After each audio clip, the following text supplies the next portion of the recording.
বিকালে চলে আসছি মাঠের মধ্যে। তখন আমি দেখাইতে পারিনি দিনের বেলা, এখন দেখাবো। চলো কী করি। এই যে দোকান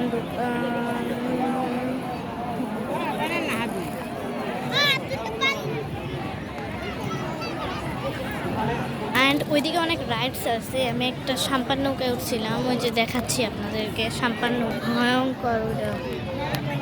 এই যে লাইট জ্বলতেছে, এটা সাম্পান নৌকা। তারপরে ওইদিকে ভূতের ঘর আছে, অ্যান্ড হচ্ছে ওই যে টেম্পল, অ্যান্ড অনেক দোকানপাট আর কি। ভিতর ওখানে একটা স্টেজ আছে। তো আমি না বিকালে আসছিলাম, আপনাদেরকে দেখাতে পারিনি। এটা হচ্ছে আমার মামাতো ভাই আর কি, আমার মামার ছেলে যে এটা। তো আমি এখন কী করবো, তো দোকানগুলো তো দেখাইলে আমি অনেক দোকান, এগুলো ঘুরতে ঘুরতে এখন আমার পা ব্যথা হয়ে যাবে, তাই আমি আর দেখাচ্ছি না। সো বাই বাই, অ্যান্ড আপনারা কমেন্টে আমাকে জানাবেন যে আপনারা আমাকে কমেন্টে জানাবেন যে নেক্সট কোন ব্লগ দেখতে চান। Bye bye.